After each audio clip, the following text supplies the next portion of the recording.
আল্লাহ রাব্বুল আলামিন পবিত্র কোরআনুল কারীমের সূরাতুজ যারিয়াত এর 56 নম্বর আয়াতে বলেছেন, বা'দা আউযু বিল্লাহি মিনাশ শাইতানির রাজীম ওয়া মা খালাকতুল জিন্না ওয়াল ইনসা ইল্লা লিয়া'বুদুন। আল্লাহ পাক বলেছেন, আমি জিন এবং মানব জাতিকে শুধুমাত্র আমার ইবাদত করার জন্যই সৃষ্টি করেছি। আল্লাহ রাব্বুল আলামিন বলছেন, আমি জিন এবং মানব জাতিকে শুধুমাত্র আমার ইবাদত করার জন্যই সৃষ্টি করেছি, অন্য কোনো কারণে করিনি। আমরা এই আয়াতটা কম বেশি সবাই শুনেছি, কিন্তু সমস্যা হচ্ছে কিভাবে বাস্তবে এই আয়াতটাকে প্রয়োগ করব, এই বিষয়টা নিয়ে আমাদের মধ্যে অনেক সমস্যা আছে। আল্লাহ পাক বলছেন, আমাকে আপনাকে সৃষ্টি করেছেন শুধুমাত্র ইবাদত করার জন্যেই। আর আমরা দুনিয়ার চিত্র যা দেখছি, যে আমরা দুনিয়ার কাজকর্মগুলো শেষ করে যদি সময় পাই তাহলে ইবাদত করতে আসি। আল্লাহ পাক বলছেন, তোমাদেরকে সৃষ্টি করেছি শুধু আমার ইবাদত করার জন্য, আর কোনো কারণে সৃষ্টি করি নাই। আর আমরা দেখছি যে আমরা দুনিয়ার সব কাজগুলো শেষ করার পর যদি কিছু সময় থাকে তাহলেই মসজিদে আসছি, তাহলেই কোরআন তেলাওয়াত করতে বসছি, তাহলে আল্লাহর কিছু ফিকির করি, পরকালের চিন্তা করছি। যদি সময় পাই, তাহলে আল্লাহর কথা আর বাস্তবতার মধ্যে আকাশ পাতাল পার্থক্য দেখা যাচ্ছে। তো যদি আমাদের পুরো জীবনটাকে আল্লাহর ইবাদতে কাটাতে হয়, তাহলে বাস্তবিকভাবে কি করণীয়, প্র্যাকটিক্যালি আমরা কি করব, এই বিষয়টা নিয়ে আজকে ইনশাআল্লাহ কথা বলবো। মা তাওফীকি ইল্লা বিল্লাহ, আলাইহি তাওয়াক্কালতু ওয়া ইলাইহি উনীব। সবার আগে যে বিষয়টা জানা দরকার সেটা হলো ইবাদত কি জিনিস। ইবাদত মানে হচ্ছে আনুগত্য এবং দাসত্ব। কার আনুগত্য, কার দাসত্ব? একমাত্র আল্লাহ রাব্বুল আলামিনের আনুগত্য এবং তার দাসত্ব। এই আনুগত্য এবং দাসত্ব কার পদ্ধতিতে হবে? উত্তর, মহান আল্লাহ প্রেরিত সর্বশেষ নবী মুহাম্মদুর রাসূলুল্লাহ সাল্লাল্লাহু আলাইহি ওয়াসাল্লামের দেখানো তরিকা এবং পদ্ধতিতে হতে হবে। তাহলে সারা জীবন ইবাদতে কাটানোর কি পদ্ধতি?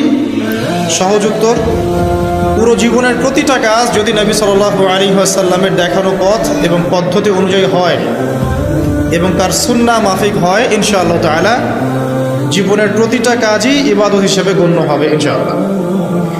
যেমন জীবনের একটা বড় বিষয় হচ্ছে জীবনের লক্ষ্য নির্ধারণ করা। যদি কোনো ব্যক্তির জীবনের লক্ষ্য থাকে দুনিয়া, তাহলে আল্লাহ হয়তো তাকে দুনিয়া দিবেন, কম বেশি সে দুনিয়া পাবে ইনশাআল্লাহ, কিন্তু পরকালে তার কোনো অংশ থাকবে না। যদি কারো জীবনের উদ্দেশ্য হয় শুধুই দুনিয়া, আর যদি জীবনের উদ্দেশ্য হয় যে দুনিয়া আমার প্রয়োজন, এখানে আমি মুসাফিরের মতো আছি, যতটুকু প্রয়োজন ততটুকু গ্রহণ করব, ভোগ করব, এই দুনিয়াটাকে কাজে লাগিয়ে আমি পরকালে জান্নাত পেতে চাই, তাহলে ইনশাআল্লাহ তাআলা আল্লাহ পাক তাকে দুনিয়াও দিবেন, পরকালও দিবেন ইনশাআল্লাহ। যে ব্যক্তি শুধু দুনিয়ার জন্য দুনিয়া করে, সে ব্যক্তি দুনিয়া আখিরাত দুটোই হারায়। আর যে ব্যক্তি পরকালের জন্য দুনিয়া করে, সে ব্যক্তি দুনিয়া পরকাল দুটোই পাবে ইনশাআল্লাহ। কথা কি বুঝতে পারছেন? যে ব্যক্তি শুধু দুনিয়ার জন্যই দুনিয়া করে, এই ব্যক্তির পরকালের কোনো অংশ নাই, সে দুনিয়া আখিরাত দুটোই হারায়। আর যে ব্যক্তি পরকালের জন্য দুনিয়া করে, সে ব্যক্তি দুনিয়াও পাবে ইনশাআল্লাহ, পরকালও পাবে ইনশাআল্লাহ। তাহলে আমরা কি করা উচিত আমাদের? আমরা পরকালের উদ্দেশ্যে দুনিয়ার কাজগুলো করবো ইনশাআল্লাহ। এটা হবে জীবনের লক্ষ্য। দুনিয়া আমার প্রয়োজন, এখানে আমি মুসাফির। দুনিয়াতে আল্লাহ পাক নির্দিষ্ট সময় দিয়েছেন, কারো 20, 30, 40, 50 বা 100 বছর হায়াত আছে। এই সময়টুকুর মধ্যে নবী মুহাম্মদ সাল্লাল্লাহু আলাইহি ওয়াসাল্লামের অনুকরণ এবং তার সুন্নাহ মাফিক জীবনযাপন করার মধ্য দিয়ে পরকালে আল্লাহর রেজামন্দি এবং সন্তুষ্টি অর্জন করা, এই হলো জীবনের লক্ষ্য এবং উদ্দেশ্য। এখন জীবনের চলার পথে থাকবে পড়াশোনার ব্যাপার। তাহলে কেউ যদি জীবনে, এই দুনিয়ার জীবনে পড়াশোনা করে, লেখাপড়া করে এই উদ্দেশ্যে যে সে জ্ঞান অর্জন করে আল্লাহকে চিনবে, রাসূলকে চিনবে, আল্লাহর দ্বীনকে চিনবে, এই দ্বীনের জ্ঞান অর্জন করবে, আমল করবে, প্রসার প্রচার ঘটাবে, দিন প্রতিষ্ঠায় কাজ করবে, ইনশাআল্লাহ তার ওই দিনের জ্ঞান অর্জন করা বা দুনিয়ার এলেম অর্জন করাটাও কি হবে? ইবাদত। ওয়ামা খালাকতুল জিন্না ওয়াল ইনসা ইল্লা লিয়াবুদুন। আবার এই দুনিয়াতে আমাদেরকে ব্যবসা বাণিজ্য করতে হয়, ব্যবসা করতে হয়, কৃষিকাজ করতে হয়, চাকরি বাকরি করতে হয়, সরকারি চাকরি করতে হয়, সরকারি বিভিন্ন দায়িত্ব পালন করতে হয়, বেসরকারি ক্ষেত্রে কাজ করতে হয়, প্রশাসনিক ক্ষেত্রে কাজ করতে হয়। আমাদের অনেক ধরনের কাজের সেক্টর আছে। এই প্রতিটা কাজের সেক্টর যদি এই উদ্দেশ্যে মানুষ করে যে এর উদ্দেশ্য হচ্ছে দুনিয়াতে আমি একটা স্ট্যাটাস চাই, একটা সম্মান চাই, একটা বাড়ি চাই, একটা গাড়ি চাই, একটা সুন্দরী নারী চাই, তাহলে তার এই পুরো কাজ পরকালের স্বার্থে হবে না। এই পুরো কাজগুলো করার মধ্য দিয়ে সে পরকালে কোনো নেকি পাবে না। কিন্তু আমরা ব্যবসায়ী করি আর কৃষিকাজই করি আর সরকারি চাকরি করি বা বেসরকারি চাকরি করি, যাই করি, এগুলোর উদ্দেশ্য যদি হয় পরকাল অর্জন করা, এগুলোর মধ্য দিয়ে আল্লাহর সন্তুষ্টি অর্জন করা, এবং আমরা আমাদের কাজে সৎ থাকি, অনেস্ট থাকি, আশা করা যায় ইনশাআল্লাহ দুনিয়ার এই কাজগুলোও ইবাদত হিসেবে গণ্য হবে ইনশাআল্লাহ। তাহলে জীবনের প্রতিটা ক্ষেত্রেই ইবাদত করা সম্ভব। আমরা কি করি দুনিয়াতে? পরিবারকে সময় দেই, বিয়ে শাদী করি, বাচ্চা কাচ্চা প্রতিপালন করি, এক কথায় পারিবারিক দায়িত্বগুলো আমরা পালন করি। যদি পৃথিবীতে আমরা শুধু দুনিয়ার ভোগবিলাসের কারণে বিয়ে শাদী করি, বাচ্চা কাচ্চা নেই, জাস্ট দুনিয়ার জিনাত, অনলি দুনিয়ার জিনাত, এইসব কারণে যদি আমরা করি, তাহলে আপনার দুনিয়ার কাজগুলো দুনিয়া হিসেবেই গণ্য হবে, এটা পরকালের স্বার্থে গণ্য হবে না। আর পক্ষান্তরে যদি আপনি দুনিয়ার এই পারিবারিক জীবনটাও, আপনার পরিবার, আপনার ভরণ পোষণ, আপনার রিজিক, সন্তান সন্ততি প্রতিপালন করা, এই প্রত্যেকটা কাজের উদ্দেশ্য এমন করে ফিক্স করেন যে এগুলোর মধ্য দিয়ে আমি আল্লাহর সন্তুষ্টি চাচ্ছি, ইনশাআল্লাহ আপনার এই প্রত্যেকটা কাজই পরকালের নেকির মাধ্যম হিসেবে গণ্য হবে ইনশাআল্লাহ আযজা ওয়া জাল। তো অল্প কথায় আমরা বুঝতে পারলাম যে আল্লাহ পাক এই পৃথিবীতে আমাদেরকে পাঠিয়েছেন শুধুমাত্র তার ইবাদত করার জন্যে। আর দুনিয়ার প্রত্যেকটা কাজ তখনই ইবাদত হিসেবে গণ্য হবে যখন কাজগুলো নবী সাল্লাল্লাহু আলাইহি ওয়াসাল্লামের সুন্নাহ মাফিক হবে এবং আমাদের নিয়াত ঠিক থাকবে। নিয়াতটা হবে দুনিয়ার উদ্দেশ্যে নয়, আল্লাহর সন্তুষ্টি আর পরকালের স্বার্থে আমি দুনিয়ার কাজগুলো করছি। আমার কথা কি বুঝতে পারছেন? এই উদ্দেশ্যে যদি আমরা দুনিয়ার কাজগুলো করি, ইনশাআল্লাহ প্রতিটা কাজই কি হবে? ইবাদত হিসেবে গণ্য হবে। এগুলো হচ্ছে তাত্ত্বিক কথা। এখন প্র্যাকটিক্যাল কথায় আসেন যে কিভাবে আমরা আমাদের জীবনটাকে আল্লাহ পাকের রেজামন্দিতে সন্তুষ্টির অর্জনের মাধ্যম হিসেবে ব্যয় করব। কিভাবে সম্ভব?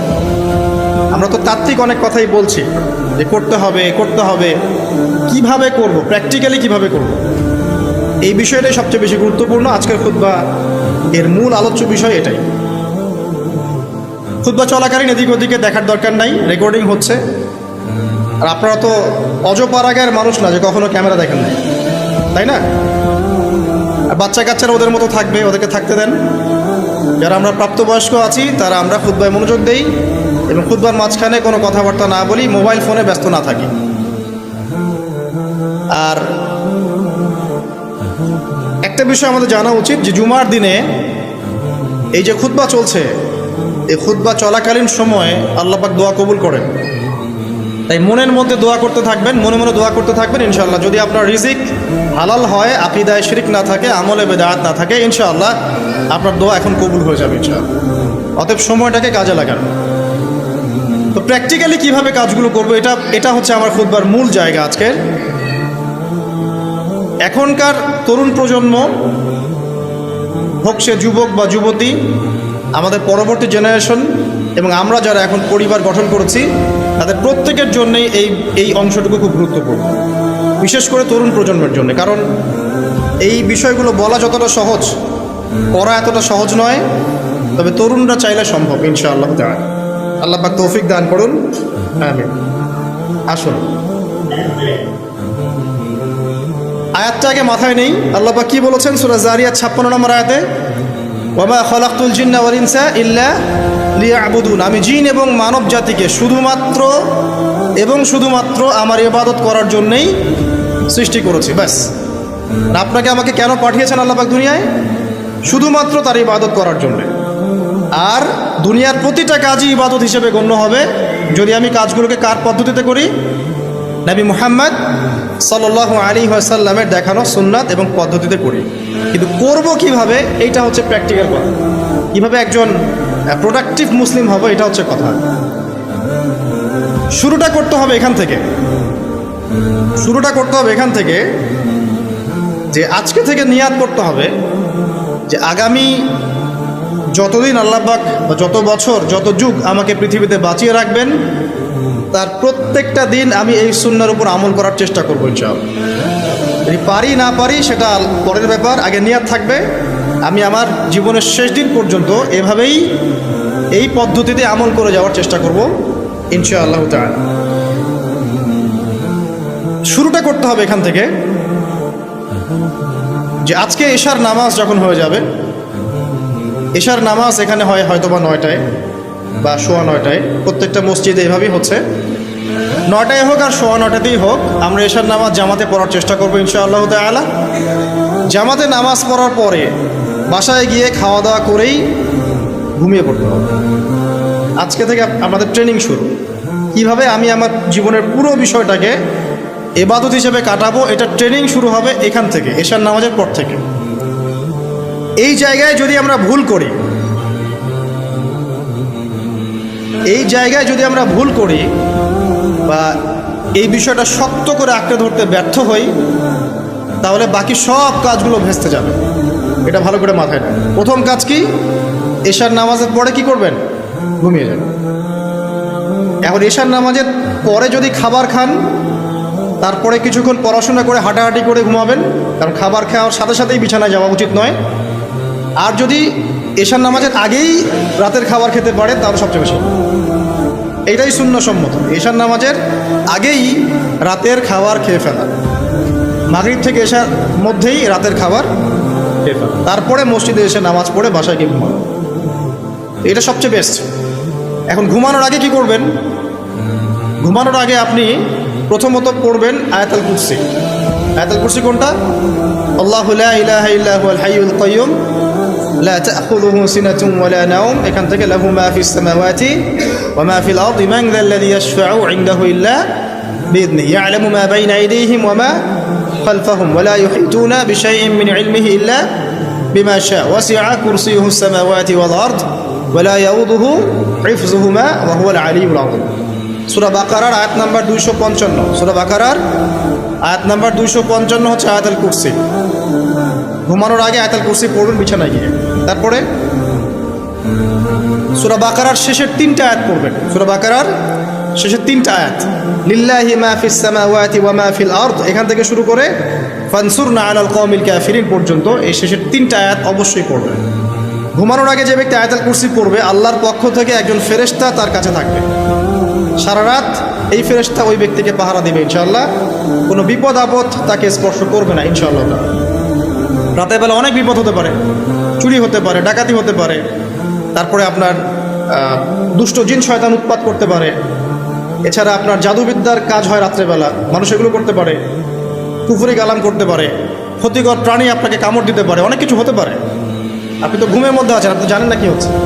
অতএব আয়াতুল কুরসি পড়বেন, ইনশাআল্লাহ আল্লাহ পাক আপনাকে হেফাজত করবেন ইনশাআল্লাহ। আর সূরা বাকারার শেষের 3টা আয়াত কেন পড়বেন? কারণ নবী সাল্লাল্লাহু আলাইহি ওয়াসাল্লাম বলেছেন, রাতের বেলা সূরা বাকারার 3টা আয়াত যে ব্যক্তি পড়বে, সারা রাত যদি আপনি নফল নামাজ পড়তেন যে নেকি হতো, এই 3 আয়াত পড়ার মাধ্যমে সেই নেকি হয়ে যাবে ইনশাআল্লাহ। ঠিক আছে? সারা রাত ধরে নফল নামাজ পড়া কি কষ্টকর না?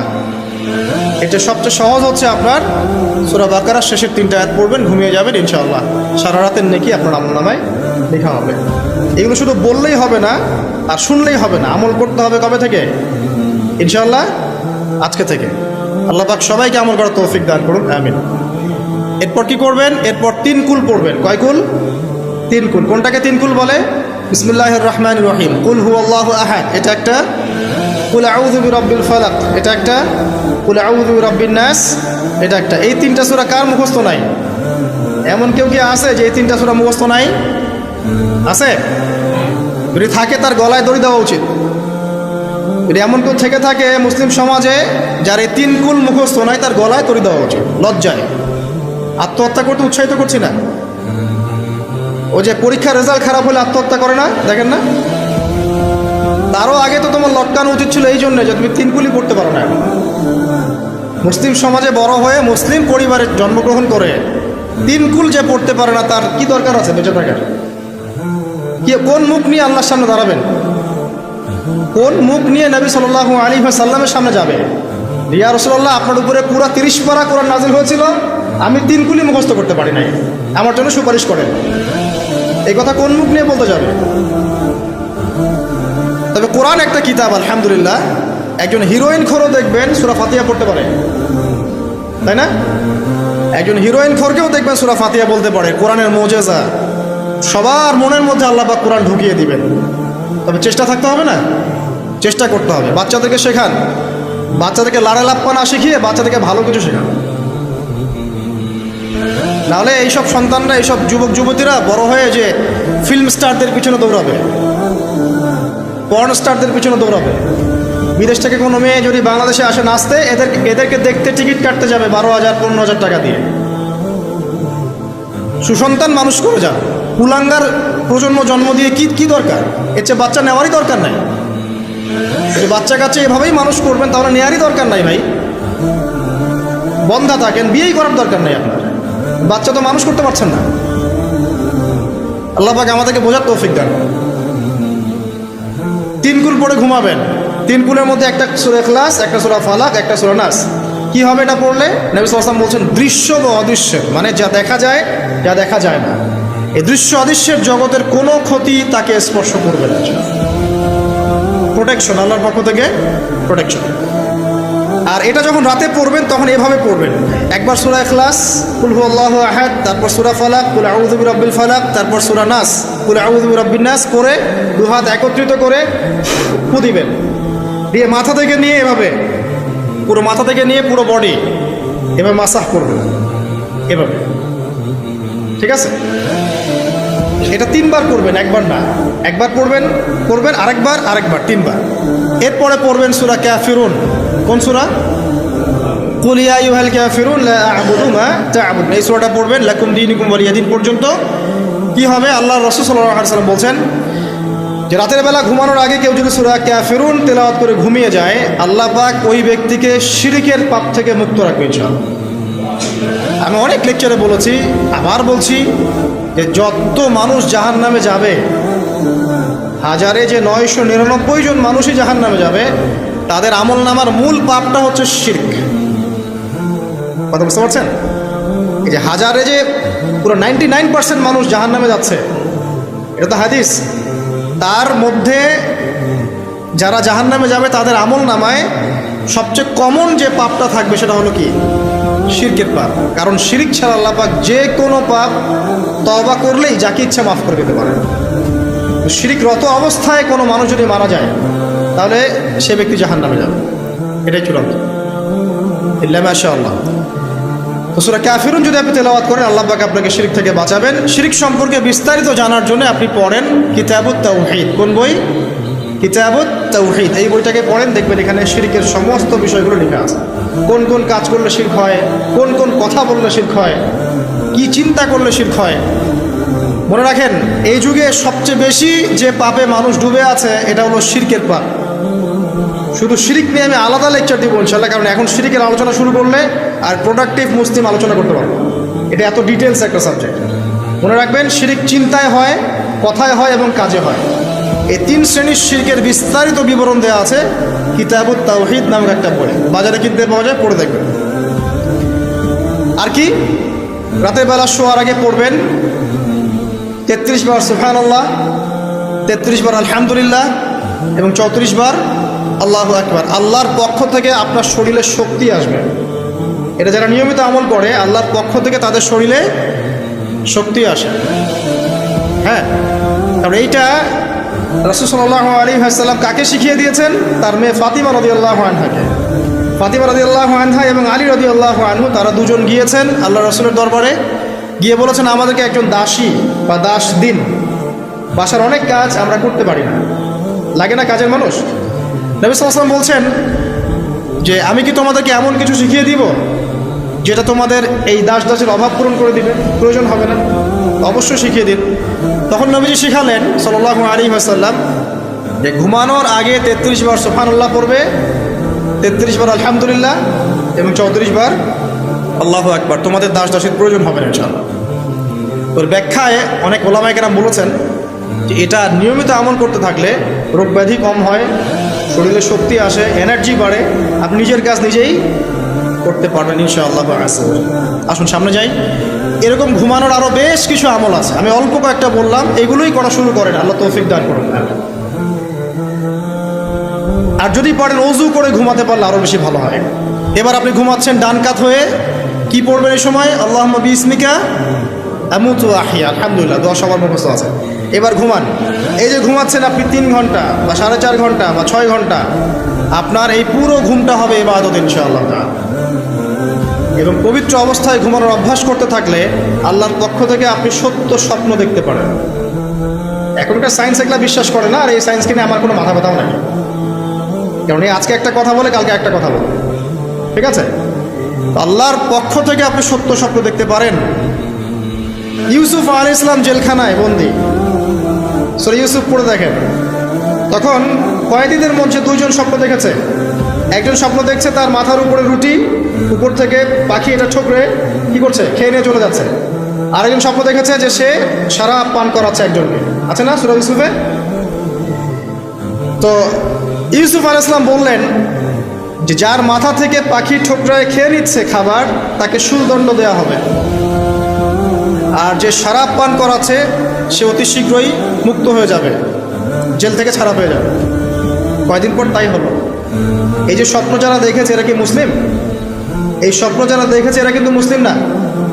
ইউসুফ আলাইহিস সালাম মুসলিম, তিনি আল্লাহর নবী, তিনি স্বপ্নের ব্যাখ্যা করছেন, কিন্তু এখানে একজন অমুসলিমের স্বপ্ন সত্য হয়েছে।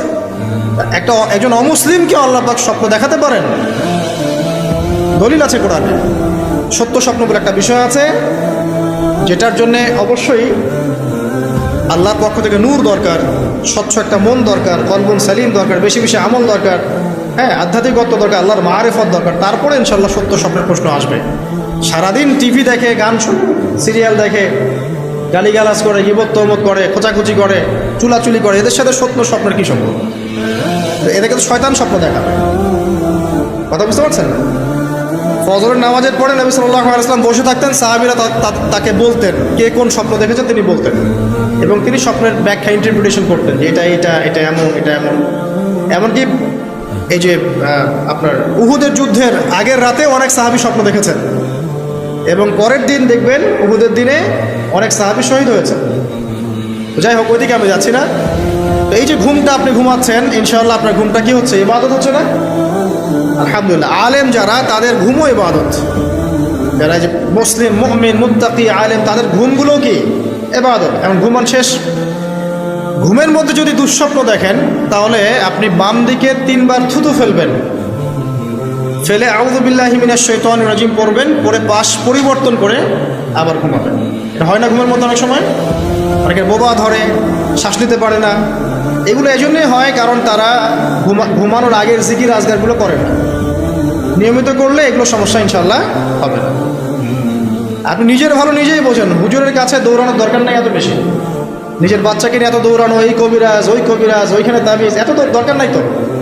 নিজের আমল নিজে করেন, দেখবেন আপনি আল্লাহ পাকের পক্ষ থেকে নিরাপত্তার মধ্যে আছেন ইনশাআল্লাহ। আল্লাহ তৌফিক দান করুন।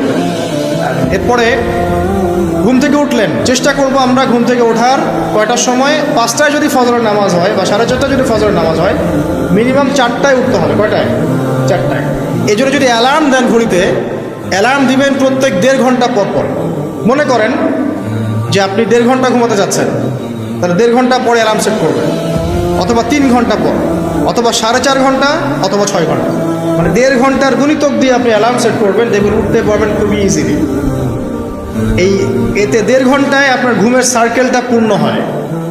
একটা ঘুমের সার্কেল পূর্ণ হতে আমাদের মাথায় তো রেস্টের দরকার আছে, এটা পূর্ণ হতে 1.5 ঘন্টার মতো সময় লেগে যায়। তো এটা একটা ট্রিক বললাম আপনাদেরকে, আপনি করতে পারেন, উপকৃত হবেন ইনশাআল্লাহ। তো ফজরের নামাজের মিনিমাম আধা ঘন্টা আগে আমাদেরকে ওঠার অভ্যাস করতে হবে। এই যে ঘুমটা ভাঙলো, ভাঙার সাথে সাথে কি করব? ভাঙার সাথে সাথে আল্লাহ শুকরিয়া, আলহামদুলিল্লাহিল্লাযী আহইয়ানা বা'দা মা আমাতানা ওয়া ইলাইহিন নুশুর। ব্যাস, এই যে ইবাদত হয়ে গেল। এবার আপনি আরেকটা দোয়া পড়বেন, এটা শিখে নেন। আপনি পড়বেন লা ইলাহা ইল্লাল্লাহ ওয়াহদাহু লা শারীকা লাহু লাহুল মুলকু ওয়া লাহুল হামদ ওয়া হুয়া আলা কুল্লি শাইইন কাদির সুবহানাল্লাহ আলহামদুলিল্লাহ ওয়া লা ইলাহা ইল্লাল্লাহ ওয়াল্লাহু আকবার লা হাওলা ওয়া লা কুওয়াতা ইল্লা বিল্লাহ আল্লাহুম্মা ইগফিরলি।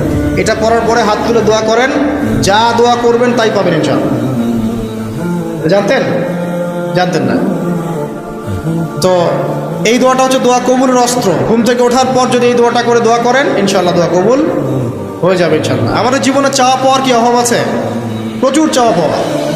বৈধ চাওয়া পাওয়াগুলোকে পাওয়ার জন্য আল্লাহর সাথে সম্পর্ক করতে হয়, আর আল্লাহ পাকের সাথে সম্পর্কে কিছু ওসিলা মাধ্যম লাগে। এই দোয়াগুলো হলো মাধ্যম, আমলগুলো হচ্ছে মাধ্যম। তো আল্লাহ পাক যেমনটা বলেছেন ফাযকুরুনি আযকুরকুম ওয়াশকুরুলি ওয়ালা তাকফুরুন, তোমরা আমাকে স্মরণ করো আমিও তোমাদেরকে স্মরণ করব। আল্লাহ পাক তো এভাবে বলেছেন, যখন একজন মানুষ মনে মনে আমাকে ডাকে আমিও মনে মনে ওকে স্মরণ করি। মনে করেন আপনি মনে মনে আল্লাহকে বলছেন, আল্লাহ আমি অসুস্থ, আমাকে শেফা দাও, বা আমার রিজিকের টেনশন আছে, আমার রিজিকের টেনশন দূর করে দাও, আল্লাহ আমাকে হেফাজত করো, আল্লাহ আমাকে দিনের জ্ঞান দাও, তোমার আনুগত্য করার তৌফিক দাও। এই যে মনে মনে আপনি আল্লাহকে ডাকছেন, নিঃসন্দেহে ওই মুহূর্তে আল্লাহ পাক আপনাকে স্মরণ করছে। সাত আসমান ভেদ করে আরশের উপর থেকে আল্লাহ পাক আপনাকে স্মরণ করছেন।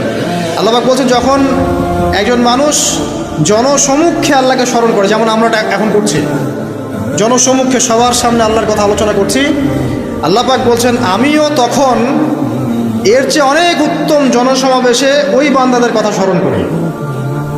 আল্লাহ পাক আমাদের কথা স্মরণ করছেন। আমাদের কোনো ফিলিংস আছে? আল্লাহ আমাদের কথা স্মরণ করছেন, ওই যে যুবক ছেলে বসে বসে ফোন টিপছে, কোনো ফিলিংস আছে? মানে মনস্তাত্ত্বিকভাবে অন্তরে যখন নূর থাকে না, পাপ করতে করতে যখন অন্তরটা কলুষিত হয়ে যায়, কোনো ফিলিংস কাজ করে না। এক খুন করবে, কোনো ফিলিংস নাই। সুদ খাচ্ছে, কোনো ফিলিংস নাই। জেনা করছে ডেইলি, কোনো ফিলিংস নাই। দেখবেন ঘুষ নিচ্ছে, দুর্নীতি করছে, মানুষের সম্পদ আত্মসাৎ করছে, যারা বলবেন ফিলিংসও নাই যে আমি একটা পাপ করছি। কখন এরকম হয় জানেন? যখন এক কথায় যখন মানুষ পাপ করতে করতে করতে করতে, এই যে কলব বলে একটা কথা আছে, এই কলবের উপরে কালো কুৎসিত একটা মরিচা পড়ে যায়, তখন আর ফিলিংস কাজ করে না। তো ফিলিংস কাজ করানোর বুদ্ধি কি? দুইটা বুদ্ধি আছে। এক, বেশি বেশি কোরআন তেলাওয়াত করা, তাহলে অন্তরের মরিচা দূর হয়ে যাবে ইনশাআল্লাহ। আর দুই হচ্ছে বেশি বেশি মৃত্যুর কথা স্মরণ করা, তাহলে মনের মধ্যে যে কালিমাগুলো আছে আস্তে আস্তে দূর হবে ইনশাআল্লাহ। মৃত্যুর কথা কে স্মরণ করে? এখন মানুষ তো চলাফেরা করে এমনভাবে যে কোনোদিন মরবেই না। কে স্মরণ করে? যে টেবিলের তল দিয়ে ঘুষ নিচ্ছে ও স্মরণ করে মৌতের কথা? যে মেয়েটা বোরখা পরে যে ডেটিং করে বেড়াচ্ছে, জেনা করে বেড়াচ্ছে, ও কি মৃত্যুর কথা স্মরণ করে? যে ছেলেটা এখনকার যুব সমাজের বেশিরভাগই মাদকের সাথে সম্পৃক্ত, গার্লফ্রেন্ড বয়ফ্রেন্ড অ্যাফেয়ার্সে আছে, হ্যাঁ, টিকটক প্রজন্ম, আড্ডাবাজি করে সময় কাটায়, গুন্ডামি করে, মাস্তানি করে, এর মৌতের কোনো ফিকির আছে? একজনকে বড় দায়িত্ব দেওয়া হয়েছে, সবার সম্পদ লুটপাট করে খাচ্ছে, এর মৌতের ফিকির আছে নাকি? এর মধ্যে ফেরাউনি চেতনা এসেছে, আনা রব্বুকুমুল আলা, আমি মহান রব, আমি তোমাদের মহান রব। ওদের মধ্যে ওই চেতনা কাজ করছে যে সূরা মুমিনুনে যেটা বলা আছে যে আমরা এখানেই জন্ম নেই, এখানেই মারা যায়, আমরা পুনরুত্থিত হব। ইন হিয়া ইল্লা হায়াতুনা দুনিয়া নামুতু ওয়া নাহইয়া ওয়া মা নাহনু বিমাবউসিন, আমরা এই দুনিয়াতেই বাঁচি, দুনিয়াতেই মরি, আমাদের কোনো পুনরুত্থানের কিছু নাই। এদের চেতনা এমন। কে ফিকির করে মত? অথচ আপনি দেখছেন যে প্রতিনিয়তই কোনো কারণ ছাড়াই মানুষ নাই, কোনো কারণ লাগে না। এখন তো কারণ ব্যাখ্যা করতে আমরা পছন্দ করি, এই কারণে ওইটা হয়েছে, ওই কারণে এটা হয়েছে। এটাকে বলে কার্যকারণ তত্ত্ব। দর্শনের ভাষায় কি বলে? কার্যকারণ তত্ত্ব। এটা আপনারা ফিলোসফি পড়লে বুঝবেন। প্রত্যেকটা কাজের পিছনে একটা কারণ থাকে, আমরা কারণটা সার্চ করি বেশি। এখন কারণ ছাড়াই মানুষ ডেড। এই যে যাচ্ছে, উপরে একটা সুন্দর করে বড় একটা পাথর ঝুলছে, সব পাস হয়ে যাচ্ছে ওখান থেকে। মানে রাস্তায় কাজ চলছে, উপরে আবার একটা ঝুলছেও, আর মানুষ আবার অন্যিস দিয়ে যাতায়াতও করছে। তো যারা রাখছে ওদের ইন্টেলেকচুয়াল অবস্থা চিন্তা করেন, আর যারা আমরা তল দিয়ে যাচ্ছি তারও অবস্থা চিন্তা করেন। বুদ্ধিভিত্তিকভাবে আমরা কোন জায়গায় চিন্তা করেন? মানে মানুষ বিজি রোড দিয়ে যাচ্ছে, ওর ওখানেই কাজ হচ্ছে, আবার যেখানে কাজ হচ্ছে দেখছি সেখানে আমরাও আবার তল দিয়ে যাচ্ছি। সবাই পাস হয়ে গেল, যাদের তাকদিরে লেখা ছিল মৌত একদম মুহূর্তের মধ্যে শেষ। কি কারণ ব্যাখ্যা করবেন? কোনো সায়েন্স দিয়ে ব্যাখ্যা করতে পারবেন? পারবেন না। ওই ময়মনসিংহে ওই যে মহিলারা যাচ্ছে, ট্রাক মেরে দিয়ে চলে গেল, মহিলার পেট থেকে বাচ্চা ফেটে পেট ফেটে বাচ্চা বের হয়ে গেল, বাচ্চা জীবিত, মা ডেড। সায়েন্স দিয়ে ব্যাখ্যা করতে পারবেন? এটাই তাকদির, একেই বলে তাকদির, যেটাকে সায়েন্স দিয়ে ব্যাখ্যা করা যায় না, বিজ্ঞান দিয়ে ব্যাখ্যা করা যায় না। এরকম ঘটনা কত ঘটছে অহরহ। দুজন বসে আছে, হাজব্যান্ড ওয়াইফ, হাজব্যান্ডের যাওয়ার কথা, হাজব্যান্ড ওয়াইফের গাড়িতে বসছে আর ওয়াইফ হাজব্যান্ডের গাড়ি ড্রাইভ করছে। আর এই হাজব্যান্ডের দুশ্মন যে ছিল সে টার্গেট করেছিল যে ওই লোকটাকে গুলি করে মারবে রাস্তায়। যেহেতু ওয়াইফ হাজব্যান্ডের গাড়ি ড্রাইভ করছে, রাস্তায় ওয়াইফ ডেড, হাজব্যান্ড জীবিত। তাকদির। তো তাকদিরকে কি আপনি এই ভাগ্যটা কি আপনি সায়েন্স দিয়ে ব্যাখ্যা করতে পারবেন? সম্ভব? অহরহ এরকম মৌতের ঘটনা ঘটছে। তারপরেও দেখবেন যুবকদের এই বিলাসিতা, এই মানে আড্ডাবাজি, মেয়েদের পিছনে ঘোরা, এই যে মাদক সেবন করা, টিকটক করা, বুদ্ধি প্রতিবন্ধী প্রজন্মের মতো, এগুলো থামছে না। কোনো শিক্ষাই তারা নিতে যাচ্ছে না। বয়স হয়ে গেছে, অনেক বয়স, দেখবেন ওই যে চায়ের দোকানে বসে ক্যারাম খেলছে, বুড়া মানুষ, তার হায়াতের কতদিন বাকি আছে আল্লাহ ভালো জানেন। দেখবেন দিব্যি কোনো টেনশনই নাই, ক্যারাম বোর্ড খেলছে, ওখানে লুডু খেলছে। দেখেন আর যে আপনাদের গ্রামাঞ্চলে যে চায়ের স্টলগুলো আছে, দেখবেন ওই যে টিভি ছেড়ে রেখে দিবে, ঘন্টার পর ঘন্টা টিভি চলছে, মানুষ চা খাবে 1 কাপ আর টিভি দেখবে 5 ঘন্টা। ওর যে হায়াতের কোনো মূল্যই তার কাছে নাই। আল্লাহ পাক তাকে একটা সময় দিয়ে পাঠিয়েছেন, কোনো ফিলিংসই নেই। অথচ মানুষ প্রতিদিন, দিনে রাতে, প্রত্যেক দিন মানুষ অহরহ মারা যাচ্ছে। যাদের ভিতরে মৌতের চিন্তা আছে তারা কিন্তু পাপ কম করলেও ফিরে আসে আল্লাহর দিকে, কারণ তাদের প্রতি মৌতের ফিকির আছে। আর যাদের মৃত্যুর কোনো চিন্তা নাই, তারা এই রাজনীতি বলেন, অর্থনীতি বলেন, সমাজনীতি বলেন, আর এই পরিবার আর ধর্ম বলেন, সমস্ত ক্ষেত্রে পাপ করে বেড়াবে, কোনো ফিকির নেই। আল্লাহ পাক আমাদেরকে মৌতের ফিকির করার তৌফিক দান করুন এবং পরকালের জীবনটাকে আসল জেনে দুনিয়ার কাজগুলো করার তৌফিক আল্লাহ পাক দান করুন। আসেন, তো এবার আপনি শুকরিয়া আদায় করছেন, আলহামদুলিল্লাহিল্লাযী আহইয়ানা বা'দা মা আমাতানা ওয়া ইলাইহিন নুশুর। আধা ঘন্টা আগে ঘুম থেকে উঠেছেন, এখন কি করবেন? বাথরুমে যাচ্ছেন। এই বাথরুম করাটাকে দুনিয়াবি কাজ না? এই কাজটা ইবাদত হবে যদি আমি ঢোকার সময় বাম পা দিয়ে ঢুকি আর বলি, কি বলি? আল্লাহুম্মা ইন্নী আউযু বিকা মিনাল খুবসি ওয়াল খাবাইস। এখন বাথরুম করতে আপনার 10 মিনিট লাগুক আর 15 মিনিট লাগুক আর 5 মিনিট লাগুক, এই পুরো সময়টা নেকি পাবে না। সুবহানাল্লাহ। আর কি চাই? বের হব, এখন বের হওয়ার সময় কি বলবো? গুফরানাকা, নেকি পাচ্ছে। একটা দোয়া আছে, আলহামদুলিল্লাহিল্লাযী আযহাবা আনিল আযান ওয়া আফানি গুফরানাকা। এবার আপনি ওযু করবেন। ওযুটা ধীর স্থিরভাবে করবেন, তাড়াহুড়া করবেন না। ওযুর প্রত্যেকটা অঙ্গ প্রত্যঙ্গ 3 বার করে ধোয়ার চেষ্টা করবেন। শুধু মাথা মাসে হবে কয়বার? 1। ওযু করার পরে আপনি হাত তুলে আল্লাহর কাছে দোয়া করবেন। ওই সময়টা কখন? রাত 4টা থেকে 4:30 বাজে, তাই না?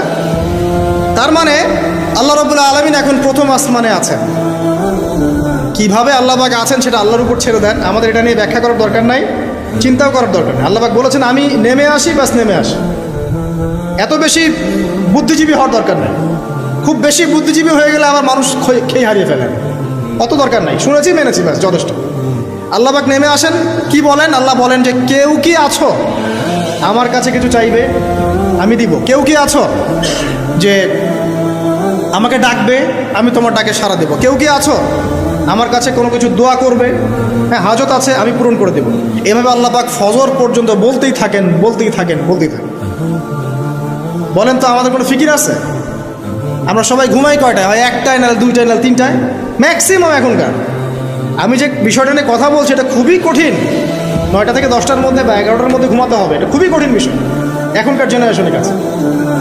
এর জন্য প্রথম যে কাজটা সেটা হলো রাত্রেবেলা স্মার্টফোন আর চালানো যাবে।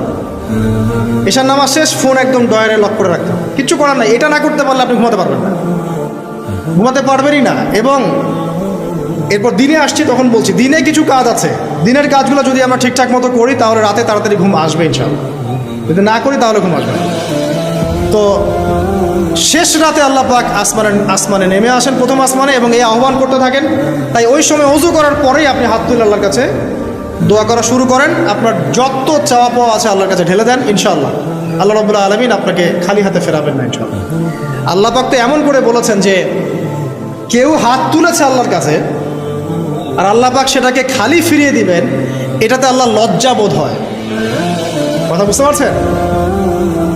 আমাদের যাদের অনেক সম্পদ আছে বা সামর্থ্য আছে এবং মন আছে বড়, তাদের কাছে যখন কেউ সাহায্য চায় আপনার খালি ফিরেতে লজ্জা লাগে না? আপনার মনে হয় না যে চাইলো এত করে কিভাবে না করে ফিরাই? আছে না এমন মানুষ? আছে না? আসলে দান সৎকা করার জন্য সম্পদ লাগে না, দান সৎকা করার জন্য মন লাগে। কি লাগে? মন লাগে। দেখবেন অনেক কোটিয়াল আছে মানুষ, দান সৎকা করতে পারে না, জাকাতই তো দেয় না, দান সৎকা করবে কি? বাংলাদেশে যত কোটিপতিগুলো আছে সবার থেকে জাকাত নেওয়া শুরু করলে এদেশে কোনো দারিদ্রতা বলে কিছু থাকবে না, ইনশাআল্লাহ থাকবেই না, এটাই বাস্তব। কে উদ্ধার করবে সেই টাকা? ইমাম মাহাদি আসলে করবেন ইনশাআল্লাহ, ঈসা ইবনে মারিয়াম আসলে করবেন ইনশাআল্লাহ। তখন কে জাকাত না দিয়ে পার পায় তাই দেখা যাবে। একটা ব্যক্তি পাওয়া যাবে না জাকাত না দিয়ে পার পায়। অবশ্য তখন এমন একটা যুগ আসবে যে মানুষ জাকাতের টাকা নিয়ে ঘুরবে, কিন্তু নেওয়ার মতো মানুষ নেই, সবাই স্বচ্ছ। আল্লাহ পাক সেই সুদিন ফিরায় আনুক, আমিন। এটা বলছিলাম যে সৎকা করার জন্য মন লাগে, আবার টাকা লাগে না। এখন আসেন, কেউ যদি আমাদের কাছে এভাবে চায় আমরা খালি ফিরাতে লজ্জাবোধ করি। আল্লাহ পাক বলছেন যে আমার কাছে যখন বান্দা কিছু চায় তার হাতটাকে আমি খালি ফিরাই দেবো, এটাতে আমি লজ্জাবোধ করি। দোয়া করলে কয়েকটা বিষয়ের একটা হবেই, হয় আপনি সাথে সাথে সেটা পাবেন, না হলে একটু দেরিতে পাবেন, না হলে আল্লাহ পাক সেটা জমা করে রাখবেন পরকালের জন্যে। পরকালে যখন আপনি দাঁড়াবেন আল্লাহর সামনে, আল্লাহ বলবেন দুনিয়াতে তুমি এই এই বিষয়গুলো চেয়েছিলে, আমি দুনিয়াতে দেই নাই, পরকালে তোমার জন্য সঞ্চিত রেখেছি, এখন না। তখন মানুষ কি বলবো জানেন? আমরা বলবো যে আল্লাহ দুনিয়াতে কিছুই যদি না পাইতাম, আজকেই সব দিতে, তাহলেই হবে। তো বেশি বেশি দোয়া করার অভ্যাস তৈরি করেন, বেশি বেশি দোয়া করেন। দোয়াই ইবাদত, আর দোয়া হুয়াল ইবাদা, দোয়াই ইবাদত। দোয়া করতে থাকেন, ইনশাআল্লাহ দেখবেন আল্লাহর সাথে আপনার সম্পর্ক গাঢ় হবে। যার সাথে আল্লাহর সম্পর্ক যত বেশি গাঢ় হবে, ইনশাআল্লাহ সে তত বেশি পরকালের বাসিন্দা হবে, দুনিয়ার বাসিন্দা কম হবে। আল্লাহ পাকে নূর এবং মারিফত সে অর্জন করতে পারবে ইনশাআল্লাহ তাআলা। এবারে আমরা কি করব? এবার মিনিমাম 2 রাকাত নামাজ পড়ার চেষ্টা করেন। রাতের সালাত 2 রাকাত করে আপনি 2, 4, 6, 8, 10, 12, 20 পড়তেই থাকতে পারেন, কোনো সমস্যা নেই। কিন্তু মিনিমাম 2 রাকাত নামাজ তাহাজ্জুদ আপনি পড়ার চেষ্টা করেন। পড়া যাবে না? আর নামাজটাকে তাড়াহুড়া করবেন না, কাইন্ডলি আল্লাহর ওয়াস্তে তাড়াহুড়া করবেন। রিল্যাক্সে কেরাত করেন, রুকুতে সময় দেন, সেজদায় সময় দেন, 2 সেজদার মাঝখানে সময় দেন, শেষ বৈঠকে দোয়াগুলো করেন, তারপর ধীর স্থিরভাবে সালাম ফিরান, হাত তুলে দোয়া করেন, সময় দেন। কারণ আমি কি বলছি, সূরা জারিয়াতে 56 নম্বর আয়াতে আল্লাহ পাক বলেছেন দুনিয়াতে পাঠিয়েছি শুধু আল্লাহর ইবাদত করার জন্য। তো যে কারণে এসেছি এটাতে এত তাড়া কিসের? অনেক মসজিদে নামাজ পড়লে মনে হয় ইমাম সাহেবকে বলি যে আপনার কি পেশাব পায়খানার চাপ নিয়ে নামাজ পড়ান? এমন অনেক মসজিদে নামাজ পড়েছি, মনে হয় যে ইমাম সাহেবকে ডেকে একটু কানে কানে বলি যে ভাই আপনার কি পেশাব পায়খানার চাপ আছে? মানে 4 রাকাত নামাজ 3 মিনিটের শেষ, 4 রাকাত নামাজ 4 মিনিটের শেষ, এত তাড়াহুড়ার কি আছে? হ্যাঁ, জামাতে নামাজ সংক্ষিপ্ত করতো, তাই বলে কি এত সংক্ষিপ্ত নাকি? রুকু করার টাইম পাওয়া যায় না, সেজদা করার টাইম পাওয়া যায় না? নামাজে ধীর স্থিরতা এবং খুশুটা খুব ইম্পর্টেন্ট। নামাজে কোথায় হাত বাঁধলেন এটা নিয়ে তর্ক না করে, নামাজের একাগ্রতা, মনোযোগ কতটুকু আসছে এটা নিয়ে তর্ক করে। ভিতরের রুহটাই আসল, আধ্যাত্মিকত্বটাই আসল। হ্যাঁ, একজন ভাই হাত বেঁধেছে মনে করেন এখানে, কেউ বেঁধেছে এখানে, এটা নিয়ে ঝগড়া করেন। দেখেন নামাজে কতটুকু ফোকাস, মনোযোগ কতটুকু থাকছে, কতটুকু নামাজে আপনি দোয়া করতে শিখছেন, সেজদায় আল্লাহকে পাইতে শিখছেন। নামাজ পড়ে কি ফিল হচ্ছে যে আমি আল্লাহর সাথে কথা বলছি, আল্লাহ আমার কথা শুনছেন? আমরা তো মেকানিক্যাল নামাজ অভ্যস্ত এখন। মানে দুনিয়ার কাজের চাপ এত বেশি, জাস্ট মসজিদে যাবো, ঢুকবো, বেরো, চলে আসবো, হাজিরা দিতে আসছি মনে হয়, সিগনেচার করবো, চলে যাবো, ভাবটা এমন। এত তারা কিসের ভাই? ওমা খালাকতুল জিন্না ওয়াল ইনসা ইল্লা লিয়াবুদুন, শুধু ইবাদত করার জন্যই সৃষ্টি করেছে তোমাদেরকে। তো মসজিদে তো তাড়াহুড়া কেন?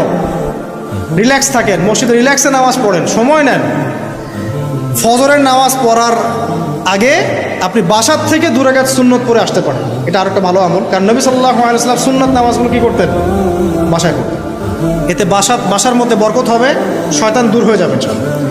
এই যে তাহাজ্জুদ আপনি 2, 4, 8, 10 যত পারেন পড়েন, মিনিমাম 2 রাকাত পড়েন, ধীর স্থিরভাবে পড়েন। নামাজ শেষ করে আবার আল্লাহর কাছে দোয়া করেন, দেখবেন যে ইনশাআল্লাহ আপনার দোয়া কবুল হবে। আর দোয়া যে কবুল হয় এটা আপনি নিজেই বুঝতে পারবেন, নিজেই বুঝবেন, কারো কাছে দেওয়া লাগবে না। এবার ফজরের সালাতের সময় হয়ে গেল, আজান হচ্ছে, আজানের জবাব দিব, দিয়ে ব্যাস হেঁটে হেঁটে মসজিদ, প্রত্যেক পদক্ষেপ হেঁটে যাব আর দোয়া করব। কি দোয়া করব? যে আল্লাহ আমাকে নূর দান করুন। কি দান করুন? আল্লাহুম্মা ইজআল ফি কলবি নূরা ওয়া ফি লিসানি নূরা ওয়া ফি সামঈ নূরা ওয়া ফি বাসরি নূরা ওয়া আন ইয়ামিনি নূরান ওয়া আন শিমালি নূরান ওয়া মিন ফাওকি নূরা ওয়া মিন তাহতি নূরা আল্লাহুম্মা ইজআল ফি নাফসি নূরা। মানে এর অর্থ হচ্ছে আল্লাহ আপনি আমার ডানে বামে সামনে পিছনে শরীরে আত্মায় দেহে সবখানে আল্লাহ আপনার নূর দান করুন। নূর কেন? কারণ দুনিয়ার মধ্যে অনেক অন্ধকার, অন্ধকার না, সব জাহিলিয়াতের অন্ধকার। এখানে পথ চলতে হলে নূর লাগবে, আলো লাগবে। এটা কে দিবে? আল্লাহ দিবে। কবর বড় অন্ধকার, ওখানে থাকতে হলে ভালোভাবে কি লাগবে? আলো লাগবে। হাসরের মাঠ অন্ধকার, ওখানে ভালোভাবে থাকতে হলে কি লাগবে? আলো লাগবে। এই জন্যে নামাজে যাওয়ার সময় অন্ধকার সময় এই দোয়াগুলো করতে হয়। আর তার আগে একটা কথা বলতে ভুলে গেছি, বাসা থেকে যে বের হচ্ছেন তখন কি পড়বেন? কি পড়বেন? বিসমিল্লাহি তাওয়াক্কালতু আলাল্লাহ ওয়ালা হাওলা ওয়ালা কুওয়াতা ইল্লা বিল্লাহ। এটা পড়ে বের হলে শয়তান দূরে চলে যাবে, ফেরেশতা আপনার কাছে চলে আসবে। এবার নামাজে আসলাম, জামাতের সাথে নামাজ পড়বেন, ফজরের নামাজ, এবং ফজরের সালাতের কেরাতটা লম্বা করার চেষ্টা করবেন। এটা সুন্নাত, ফজরের সালাতের কেরাত লম্বা করা সুন্নাত। এবং নামাজ শেষ হওয়ার সাথে সাথেই উঠে চলে যাবেন না। নামাজ শেষ, এবার আপনি ওখানে বসে থাকবেন, বসে বসে জিকির আজগারগুলো করবেন। কি কি জিকির করবেন আমি কয়েকটা আপনাদেরকে শিখিয়ে দিচ্ছি, বাকিগুলো আপনারা কিতাব থেকে শিখে নেবেন। সালাম ফেরানো শেষ, প্রথমে একবার আল্লাহু আকবার, তারপরে 3 বার আস্তাগফিরুল্লাহ আস্তাগফিরুল্লাহ আস্তাগফিরুল্লাহ। এরপরে পড়বেন আল্লাহুম্মা আনতাস সালাম ওয়া মিনকাস সালাম তাবারাকতা ইয়া যাল জালালি ওয়াল ইকরাম পড়বেন। তারপরে আল্লাহুম্মা আইন্নি আলা যিকরিক ওয়া শুকরিকা ওয়া হুসনি ইবাদাতিক। এরপরে পড়তে পারেন আয়াতুল কুরসি, যেটা একটু আগে বলেছি, তাসবিহাত সুবহানাল্লাহ আলহামদুলিল্লাহ আল্লাহু আকবার 33 33 33, পরে কালিমা শাহাদাত, অথবা 10 10 10ও পড়ার দলিল আছে। এরপরে পড়বেন সুবহানাল্লাহি ওয়া বিহামদিহি আদাদা খালকিহি ওয়া রিদা নাফসিহি ওয়া জিনাতা আরশিহি ওয়া মিদাদা কালিমাতিহি 3 বার, এটা 3 বার। তারপর 3 কুল 3 বার করে, সূরা ইখলাস 3 বার, ফালাক 3 বার, নাস 3 বার, সূরা হাশরের শেষ 3 আয়াত একবার। এরপরে পড়বেন সাইয়্যিদুল ইস্তিগফার, মানে সমস্ত ইস্তিগফারের শ্রেষ্ঠ ইস্তিগফার। এটা কোনটা? কোনটা? আল্লাহুম্মা আনতা রাব্বি লা ইলাহা ইল্লা আনতা খালাকতানি আনা আবদুক ওয়া আনা আলা আহদিক ওয়া ওয়া'দিক মাসতাতা'তু আউযু বিকা মিন শাররি মা সানা'ত আবুউ লাকা বিনি'মাতিকা আলাইহি ওয়া আবুউ বিযানবি ফাগফিরলি ফাইন্নাহু লা ইয়াগফিরু যুনুবা ইল্লা আনতা। এটা যে পড়বে সকালে পড়ে যদি রাতের মধ্যে মারা যায় জান্নাত ইনশাআল্লাহ, আবার সন্ধ্যায় পড়ে যদি সকালের আগে মারা যায় জান্নাত ইনশাআল্লাহ। এত বড় অস্ত্র, এত বড় একটা সুযোগ। এরপরে পড়বেন আমার পছন্দের কয়েকটা, আউযু বিকালিমাতিল্লাহি তাম্মাতি মিন শাররি মা খালাক 3 বার। এটা যদি আপনি পড়েন আপনি দৃশ্য অদৃশ্যের ক্ষতি থেকে বেঁচে থাকবেন ইনশাআল্লাহ। দুষ্ট জিন শয়তানও আপনার কোনো ক্ষতি করতে পারবেন ইনশাআল্লাহ। আর একটা খুবই শক্তিশালী দোয়া আছে, সেটা হলো বিসমিল্লাহিল্লাযী লা ইয়াদুররু মা ইসমিহি শাইউন ফিল আরদ ওয়ালা ফিস সামা ওয়া হুয়াস সামিউল আলিম 3 বার করে। এইটা যে পড়বে, এই যে জিন বলেন, ভূত বলেন, যে পেতনি বলেন, যেগুলো আমরা ভয় পাই, ঠিক আছে, চোখ লাগা বলেন, বদনজর বলেন, যা যা আছে, হিংসুকের হিংসা, কোনো কিছুই আপনার কোনো ক্ষতি করবে না এবং ইনশাআল্লাহ আপনি হঠাৎ মৃত্যুবরণ থেকে বেঁচে থাকবেন ইনশাআল্লাহ। হঠাৎ মৃত্যুবরণ, এটা কিন্তু সবার জন্য নিয়ামত না, এটা সবার জন্য নিয়ামত না। তারপরে আসেন, এরপর পড়বেন 10 বার লা ইলাহা ইল্লাল্লাহু ওয়াহদাহু লা শারীকা লাহু লাহুল মুলক ওয়া লাহুল হামদ ওয়া হুয়া আলা কুল্লি শাইইন কাদির। এটা 10 বার পড়লেও হবে। আর যদি 100 বার পড়তে পারেন তাহলে আপনার চেয়ে বেশি নেকি কেউই অর্জন করতে পারবে না। যদি 100 বার এই দোয়াটা কেউ পড়ে সারাদিনে, লা ইলাহা ইল্লাল্লাহু ওয়াহদাহু লা শারীকা লাহু লাহুল মুলক ওয়া লাহুল হামদ ওয়া হুয়া আলা কুল্লি শাইইন কাদির, ওই দিন শয়তান তার কাছে আসবে না। 100 গুনাহ আমলনামা থেকে কেটে দেওয়া হবে, 100 নেকি লিখে দেওয়া হবে এবং আল্লাহর কাছে দিন শেষে একটা তালিকা পেশ করা হয়, আজকের দিনে কে কি আমল করেছে, এই তালিকায় তার নাম দেখবেন সবার আগে আছে। ওই ব্যক্তির নামও থাকতে পারে যে 100 বারের চেয়ে বেশি পড়েছে তখন তার নাম আগে চলে যাবে, এর নামটা পরে চলে আসবে। কথা বুঝতে পারছেন? মিনিমাম 100 বার পড়তে পারলে খুব ভালো হয়, যদি না পড়েন কমপক্ষে কয়বার? 10 বার। আসেন এরপরে পড়বেন 10 বার দরুদ শরীফ, আল্লাহুম্মা সাল্লি আলা মুহাম্মদ ওয়া আলা আলি মুহাম্মদ, যেটা আছে দরুদ ইব্রাহিম, এটা পড়তে পারেন, অথবা ছোট করে পড়তে পারেন আল্লাহুম্মা সাল্লি ওয়া সাল্লিম আলা নবীনা মুহাম্মদ, এটা পড়লেও হবে, অথবা আল্লাহুম্মা সাল্লি আলা মুহাম্মদ ওয়া সাল্লিম, এতটুকু পড়লেও ইনশাআল্লাহ হক আদায় হয়ে যাবে। 10 বার যে ব্যক্তি দরুদ পড়ে সকালে সন্ধ্যায়, নবী সাল্লাল্লাহু আলাইহি ওয়াসাল্লাম তার জন্য পরকালে সুপারিশ করবেন ইনশাআল্লাহ। যদি আমরা নবীজির সুপারিশ পেতে চাই, দরুদের কোনো বিকল্প নাই, বেশি বেশি দরুদ পড়তে থাকেন, তার সুন্নাহ অনুসরণ করেন, বেশি বেশি দরুদ পড়তে থাকেন, মিনিমাম সকালে 10 বার, সন্ধ্যায় 10 বার, ইনশাআল্লাহ আল্লাহ নবী সুপারিশ করবেন ইনশাআল্লাহ তাআলা। আর কাছে রাদিতু বিল্লাহি রাব্বান ওয়া বিল ইসলামি দীনান ওয়া বি মুহাম্মাদিন সাল্লাল্লাহু আলাইহি ওয়াসাল্লাম নবিয়্যা, এর একটা বড় ফজিলত আছে। কি ফজিলত? যে ব্যক্তি এই দোয়াটা সকাল সন্ধ্যা 3 বার করে পড়ে, কিয়ামতের মাঠে আল্লাহ পাকের উপর হক হয়ে যাবে, ওয়াজিব হয়ে যাবে, আল্লাহ ওই ব্যক্তিকে সন্তুষ্ট করে দেবেন ইনশাআল্লাহ। সন্তুষ্ট করে দিবেন মানে কি? ইনশাআল্লাহ সে জান্নাতে যাবে। আরেকটা আছে, এটা বলে শেষ করি, হাসবি আল্লাহু লা ইলাহা ইল্লাহু আলাইহি তাওয়াক্কালতু ওয়া হুয়া রাব্বুল আরশিল আযীম, এটা পড়তে হবে 7 বার। কয়বার? 7 বার। তাহলে কি হবে? আপনার দুনিয়া আখিরাতের যে চাওয়া পাওয়াগুলো আছে, এর জন্য আল্লাহ পাকি আপনার জন্য যথেষ্ট হয়ে যাবে, কাউকে লাগবে না। এইগুলা ফরজ নামাজ, মানে ফজরের নামাজ জামাতে পড়ার পরে বসে বসে এইগুলো করতে থাকবেন। যদি দোয়া আগে করা হয়, নামাজে মোনাজাত যেটা হচ্ছে আমাদের সমাজে, এটা যদি আগে করে ফেলা হয়, তাহলে দোয়ার পরে বসে থাকবেন, বসে বসে এগুলো পড়তে থাকবেন। যদি পড়েন, ইশরাকের নামাজটা পড়ে মসজিদ থেকে বের হতে পারেন। ইশরাকের নামাজ মানে ফজরের সূর্য উঠে যাওয়ার পরে 2 রাকাত নফল পড়ে যে ব্যক্তি যাবে বাসায়, মানে প্রথমে ফজরের নামাজ জামাতে পড়েছে, জিকির আজগার করেছে, ইশরাকের সময় হয়েছে, নামাজ পড়ে বের হলো, এই ব্যক্তির আমল নামায় একটা কবুল হজের নেকি দেওয়া হবে, একটা কবুল উমরার নেকি দেওয়া হবে। এগুলো খুবই সহজে আমল করা যায়। এরপরে আপনি বাসায় ফিরে গিয়ে বা মসজিদেই কোরআন তেলাওয়াত করবেন। আমরা কোরআন তেলাওয়াত করব, কোরআন তেলাওয়াত করবেন 1 পারা, 1 পারা পারেন না অর্ধেক পারা, অর্ধেক পারা পারেন না 5 পৃষ্ঠা, 5 পৃষ্ঠা পারেন না কমপক্ষে 1 পৃষ্ঠা পারবেন না, 1 পৃষ্ঠা করে হলেও প্রতিদিন কোরআন তেলাওয়াত করতে হবে। পারবেন না ইনশাআল্লাহ? প্রত্যেক হরফে 10 নেকি পাবেন, কোরআন আপনার পক্ষে সুপারিশ করবে ইনশাআল্লাহ, এবং এই কোরআন আপনাকে ছায়া দিবে, সূরা বাকারা আলে ইমরানের মতো ছায়া দিবে কিয়ামতের মাঠে। এবং এটা নবী সাল্লাল্লাহু আলাইহি ওয়াসাল্লাম যেটা বলেছেন, আল কোরআন হুজ্জাতুন লাকা ওয়া আলাইক, এটা তোমার পক্ষে সাক্ষী দিবে অথবা বিপক্ষে সাক্ষী দিবে। তো কোরআন তেলাওয়াত করবেন। এরপরে আমরা কি করি? আমরা হয়তো যে যার মতো চলে যাই, কেউ স্কুলে চলে যান, নাস্তা করেন।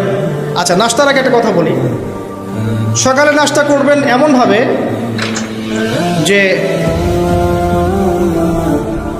এখনকার ডক্টররাও বলেন এই কথাটা, সকালবেলা একটু বেশি খেতে হয়, সকালবেলা একটু বেশি হেভি ফুড নিতে হয়, দুপুরে তার চেয়ে একটু কম, রাতে আরও কম। আর আমাদেরটা উল্টা, কিন্তু সকালে অল্প একটু, দুপুরে একদম বিশাল, রাতের বেলা আরও বিশাল, নাকি? তো নিয়মটা হচ্ছে এই যে, সকালে খেতে হয় বেশি, সারাদিন আপনাকে কাজ করতে হবে, সকালে আপনাকে বেশি হাইজেনিক ভালো ফুড খেতে হবে, দুপুরে তার চেয়ে একটু কম, আর রাতে তার চেয়ে কম। এভাবে খেতে পারলে প্রফিটিক খাওয়া হবে ইনশাআল্লাহ। আর খাবার আমাদের সুন্নাহ মতো খাওয়ার দরকার নেই, নবী সাল্লাল্লাহু আলাইহি ওয়াসাল্লামের সুন্নাহ মতো খাই। আমাদের সুন্নাহটা কেমন? আমরা 7 পেট খাই। কয় পেট? 7 পেট। যদি পেটের মধ্যে কিছু জায়গা ফাঁকা থাকে, সেটাও কিছু মিষ্টি দিয়ে ঢুকায় সাবার করে ভর্তি করতে হবে, এটা চ্যালেঞ্জ, পেটটা ভর্তি করতে হবে। আর নবী সাল্লাল্লাহু আলাইহি ওয়াসাল্লাম খেতেন এভাবে যে, পেটটাকে 3 ভাগ করতেন, 1 ভাগ খাবার খেতেন, 1 ভাগ তিনি পানীয় পান করতেন, আর 1 ভাগটা ফাঁকা রাখতেন। আপনি এভাবে খাওয়া শুরু করেন, দেখবেন আপনি ফিজিক্যালি ফিট ফিল করছেন এবং আপনি ক্লান্ত হচ্ছেন কম, অলসতা কম আসছে কাজে, আপনি এনথুজিয়াজম পাবেন ইনশাআল্লাহ। তো খাবারের ব্যাপারটা সতর্ক থাকে। আর এই যুগে খাবারের মধ্যে প্রচুর ভেজাল আছে, চেষ্টা করতে হবে ম্যানুফ্যাকচার্ড খাবারগুলো বাদ দিয়ে হোমমেড যে ফুডগুলো আছে, হোমমেড ফুড মানে বাসায় যেগুলো আমরা তৈরি করি, ফ্রেশ হাইজেনিক ফুডগুলো খাওয়ার চেষ্টা করতে হবে। স্পেশালি বাচ্চাদের ব্যাপারে সতর্ক থাকতে হবে। বাচ্চাদেরকে তরুণদেরকে এমন কোনো খাবার খাওয়া যাবে না যে খাবারটা খেলে আপনি অসুস্থ হয়ে যান, আপনার স্ট্যামিনা কমে যায়, আপনি ফিজিক্যালি দুর্বল হয়ে পড়েন। এটা খুব খেয়াল রাখবেন। খাবার এই যে আপনারা যে গ্রামাঞ্চলে থাকেন, আপনারা সৌভাগ্যবান একদিক থেকে যে আপনারা ফ্রেশ খাবার উৎপন্ন করে খেতে পারেন।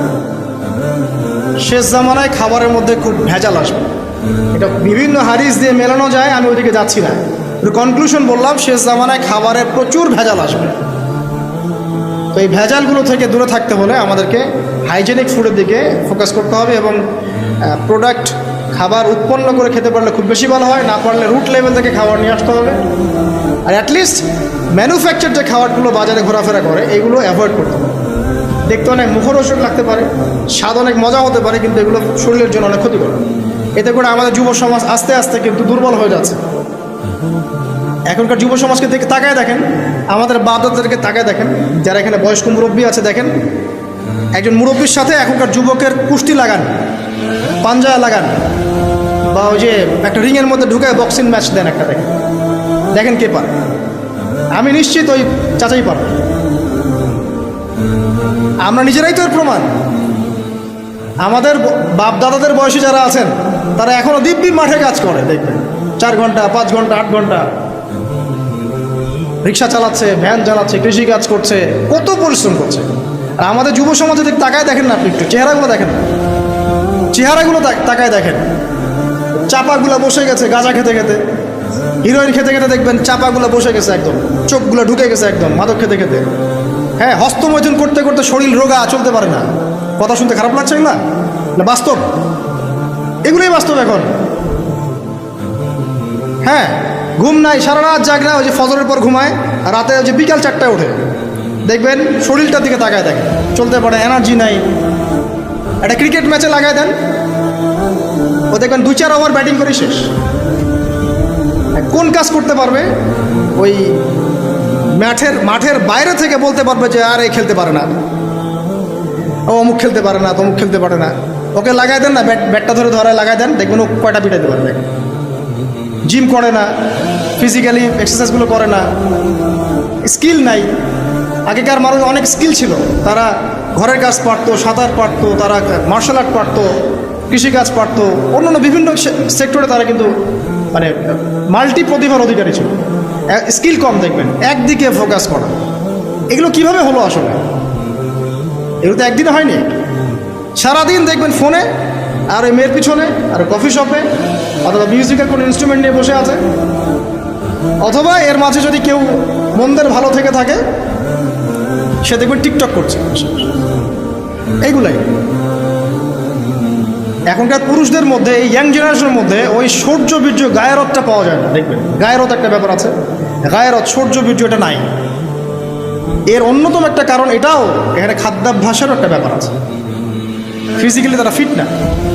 তো আল্লাহ পাক এই বিষয়গুলো আমাদের বোঝার তৌফিক দান করুন। সব কিছু রিলেটেড। আপনাকে যদি একজন প্রোডাক্টিভ মুসলিম হতে হয়, শারীরিকভাবে আপনাকে ফিট থাকতে হবে, মেন্টালি ফিট থাকতে হবে, আপনাকে মানসিকভাবে শক্ত থাকতে হবে, চ্যালেঞ্জ নেওয়ার ক্ষমতা থাকতে হবে, হয়তো সময় নষ্ট করা যাবে না।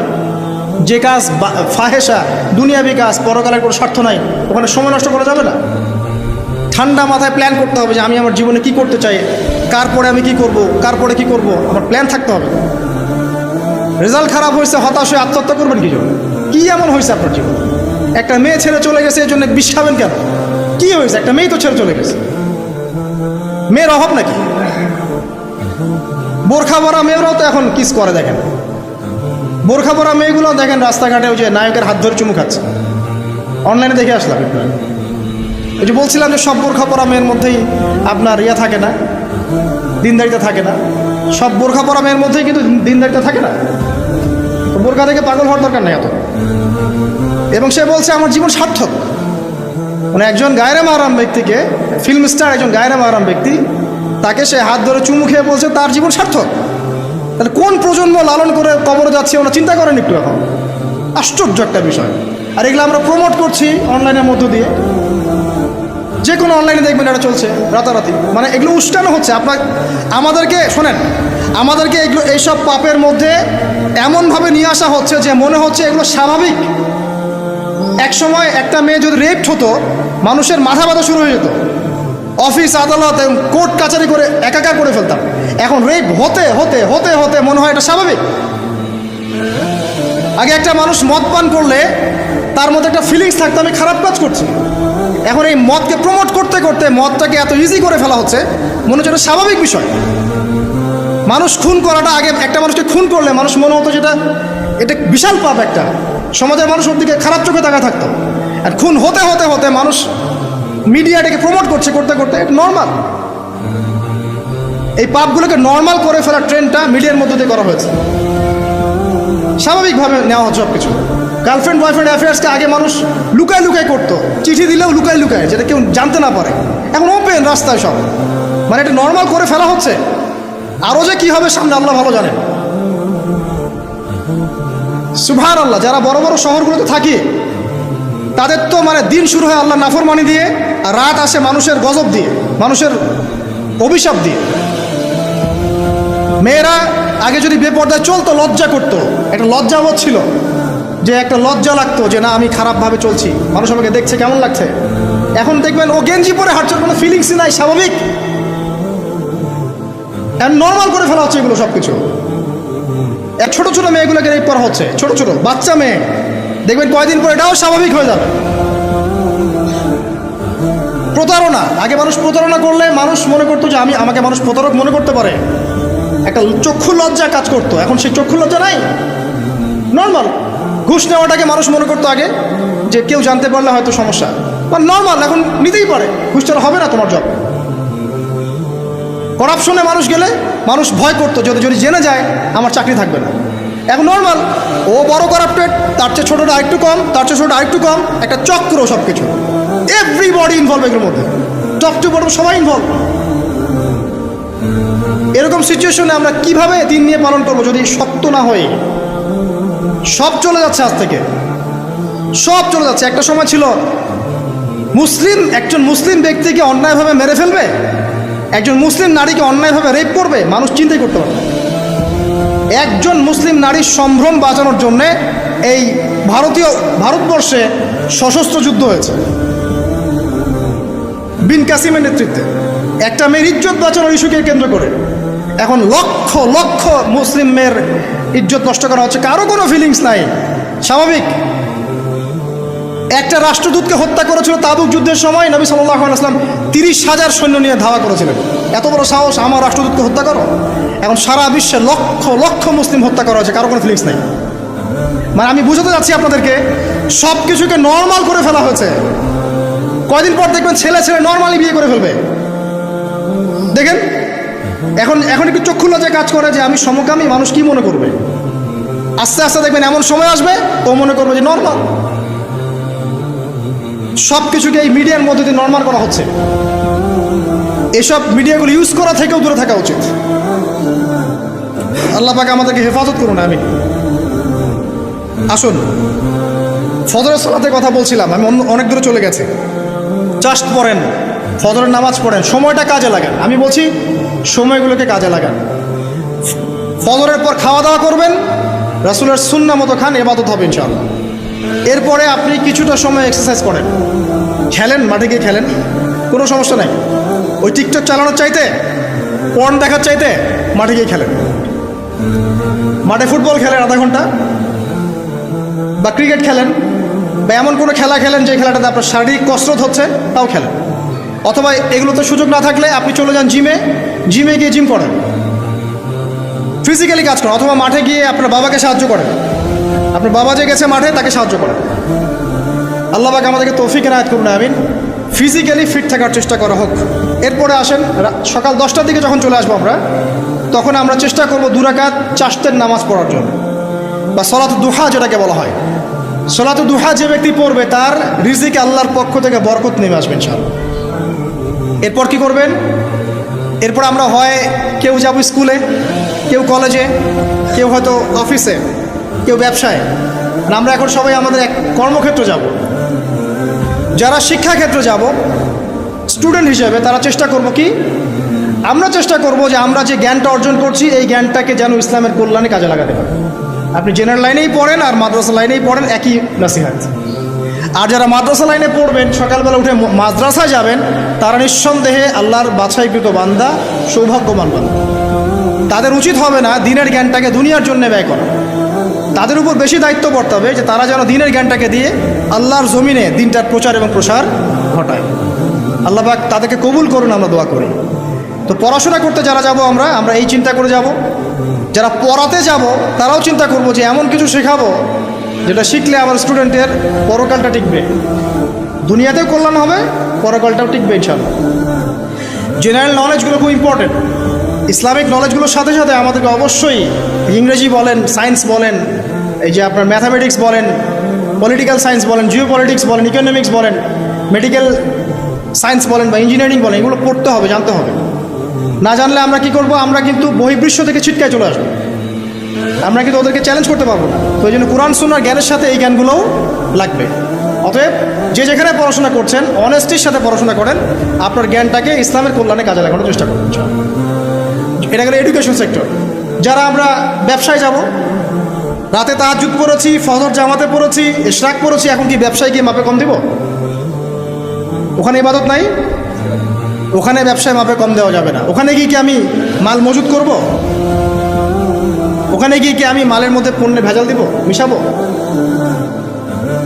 একজন সৎ এবং অনেস্ট ব্যবসায়ী, নবীজি বলছেন সাল্লাল্লাহু আলাইহি ওয়াসাল্লাম, একজন সৎ এবং অনেস্ট ব্যবসায়ী কিয়ামতের মাঠে নবীদের সাথে থাকবে ইনশাআল্লাহ।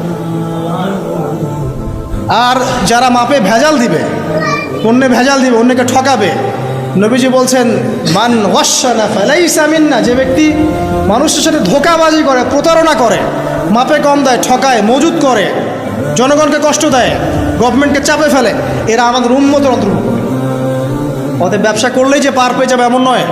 ব্যবসা করতে হবে করার মতো আমানতদারিতার সাথে।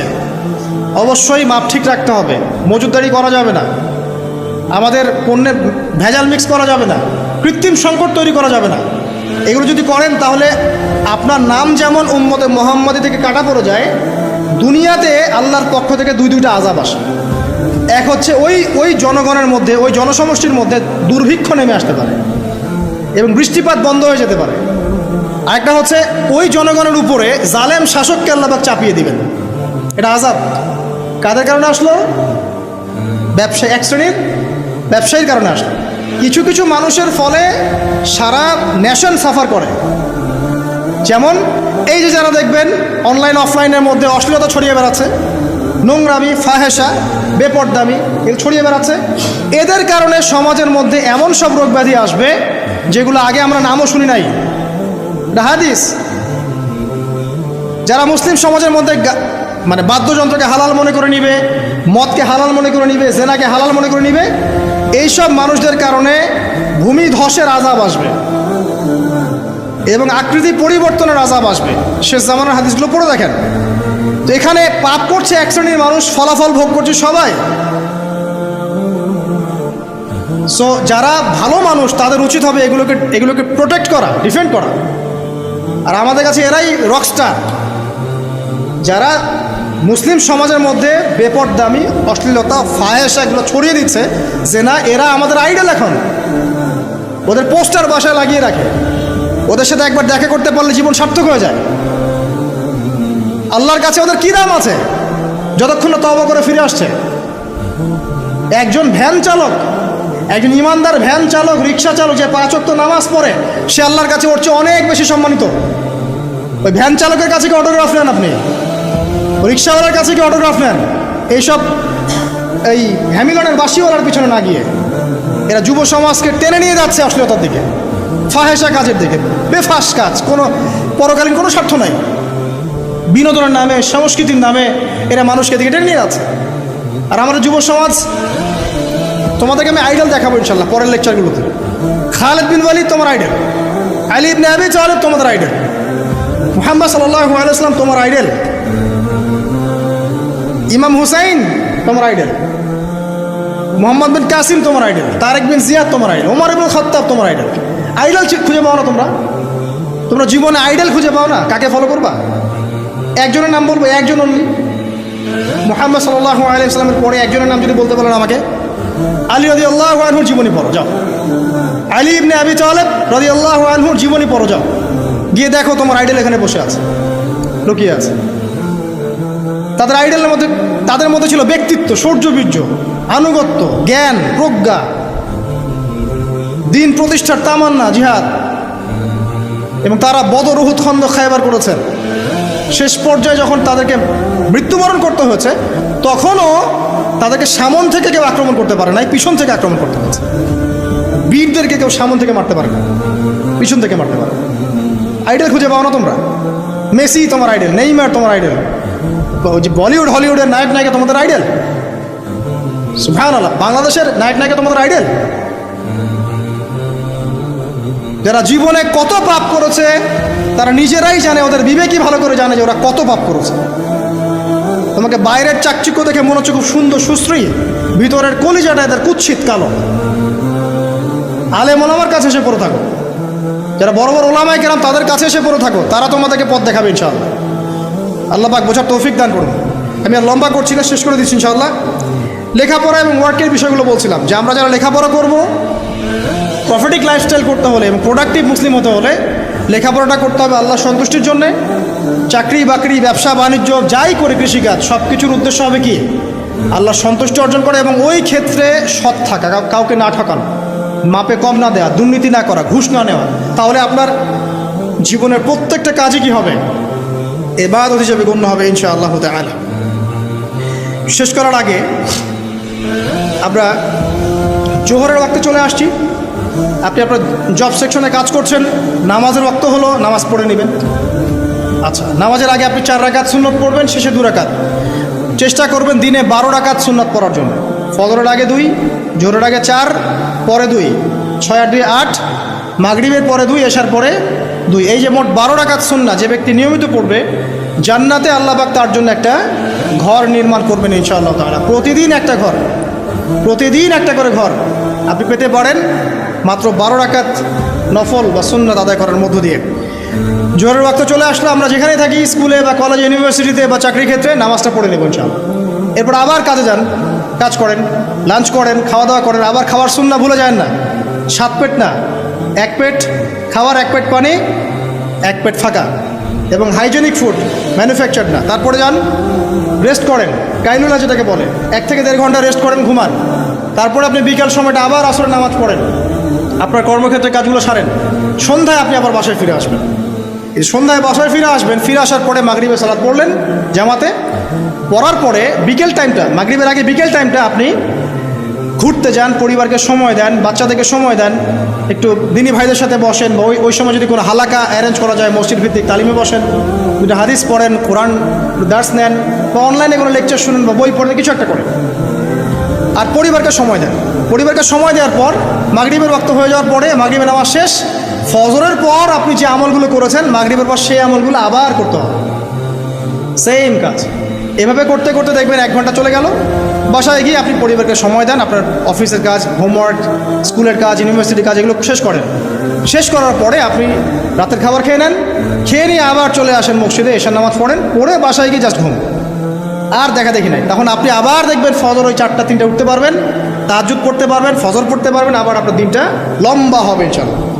এভাবে 1 দিন 2 দিন না, সপ্তাহে 7 দিন, মাসে 30 দিন, বছরে 365 দিন যখন এই প্রজন্ম কাটাতে পারবে, আমরা কাটাতে পারবো, তখন আমাদের মুখে মানাবে দিন ইসলাম প্রতিষ্ঠার কথা।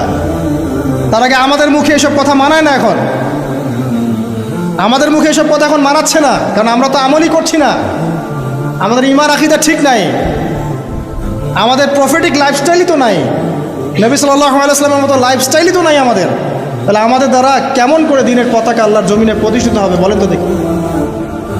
এভাবে যখন একটা উম্মাহ গড়ে উঠবে, খুবই ডিফিকাল্ট এটা, কিন্তু অনেক বড় চ্যালেঞ্জ। আমি এটাই সবচেয়ে বিগ টাস্ক এখন, যে এই আমরা যারা আছি, আমাদের ইয়াং তরুণ প্রজন্ম, আমাদের মা বোন, বাচ্চা কাচ্চা এবং আমাদের বৃদ্ধ, সবাই মিলে যখন এইভাবে মুভ করবে, তখন দেখবেন একটা জাতি সকাল থেকেই সজাগ, সকাল থেকে জাতি সজাগ। যেমন একটা চমৎকার একটা আইন করা হয়েছে না, রাত 8টায় সব বন্ধ, খুবই ভালো। কেউ অ্যাপ্রিসিয়েট করুক না করুক, আমি শুরুতেই বলেছি আলহামদুলিল্লাহ, খুব ভালো। অ্যাটলিস্ট এখন 10টায় ঘুমাতে পারবেন, তারপরেও দেখবেন 3টার আগে ঘুমাচ্ছে না। কিন্তু আপনি মদিনায় গিয়ে দেখবেন ফজরের পর থেকেই সব কিছু লাইভ, স্কুল, কলেজ, দোকানপাট, অফিস, সব ওপেন।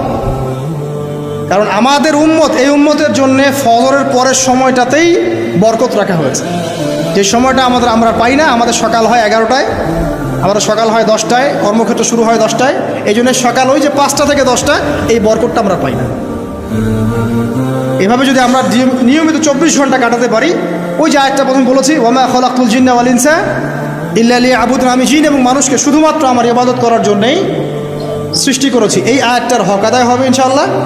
ব্যক্তি জীবন সুন্দর হবে ইনশাআল্লাহ, আমাদের পরিবারগুলো সুন্দর হবে ইনশাআল্লাহ, আমাদের যুব সমাজ একটা গতি পাবে, হ্যাঁ, এবং তারা প্র্যাকটিক্যাল বাস্তব বিষয়গুলোকে নিয়ে ব্যস্ত থাকবে, অবাস্তব অলিক জিনিসগুলোর পিছনে ছুটবে না। আমাদের সমাজটা সুন্দর হবে ইনশাআল্লাহ। আস্তে আস্তে দেখবেন উম্মার একটা বড় অংশ ইনশাআল্লাহ আযজা ওয়া জাল আগামী দিনগুলোতে দিনকে এগিয়ে নেওয়ার জন্য এবং দিনকে আল্লাহর জমিনে প্রতিষ্ঠার জন্যে শক্তি, মেধা, মনন, তাদের এনথুজিয়াজম সব কিছু আল্লাহর সন্তুষ্টির জন্য ঢেলে দেওয়ার প্রয়াস পাবে ইনশাআল্লাহ। তার আগ পর্যন্ত আসলে এগুলো শুধুমাত্র তাত্ত্বিক কথাবার্তা বলে লাভ নাই, প্র্যাকটিক্যালি যখন আমরা এগুলো করতে পারবো ইনশাআল্লাহ তাআলা, তখন দেখবেন সবার মধ্যে একটা ইমানের চেতনা জাগবে, ইমানি চেতনা জাগবে, আমল করার স্পৃহা বাড়বে, ঐক্য বাড়বে, কমিউনিটি বাড়বে, এবং আমাদের হৃদ্যতা বাড়বে, অ্যাক্টিভিটিস বাড়বে, হায়াতেও বরকত হবে, রিজিকেও বরকত হবে, দুনিয়া আখিরাত ইনশাআল্লাহ ভালো হবে। এবং দেখবেন অ্যাজ এ নেশন আমরা সবাই ভালো করবো ইনশাআল্লাহ তাআলা। বিশ্বের বুকে আমরা মাথা তুলে সত্যিকার অর্থেই দাঁড়াতে পারবো ইনশাআল্লাহ তাআলা। আল্লাহ পাক আমাদের সবাইকে তৌফিক ইনায়াত করুন, আমিন। আজকে আমি আর লম্বা করছি না, আকুলু কাউলি হাযা আস্তাগফিরুল্লাহ লি ওয়া লাকুম ওয়া লিসাইরিল মুসলিমিন। বারাকাল্লাহু লানা ওয়া লাকুম বিল আয়াতিল হাকীম, ইন্নাহু তাআলা জাওয়াদুল কারীম ওয়া রাউফুর রহিম। আমরা আজকে যে আলোচনা শুনলাম, আল্লাহ পাক সবার আগে আমাকে আমল করার তৌফিক দান করুন, অতঃপর আপনাদের সবাইকে আমল করার তৌফিক দান করুন, আমিন। যারাই এই লেকচার শুনবেন তাদের সবাইকে আল্লাহ রাব্বুল আলামিন 24 ঘন্টার এই প্রফেটিক লাইফস্টাইল এবং প্রোডাক্টিভ মুসলিম হিসেবে নিজেকে প্রতিষ্ঠা করার তৌফিক আল্লাহ পাক সবাইকে এনায়েত করুন, আমিন।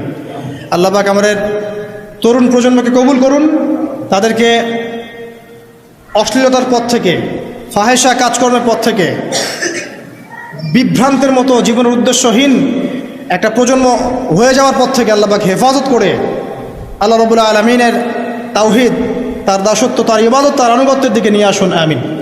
মুহাম্মদ সাল্লাল্লাহু আলাইহি ওয়াসাল্লামের যোগ্য উম্মাহ হিসেবে কবুল করুন, আমিন।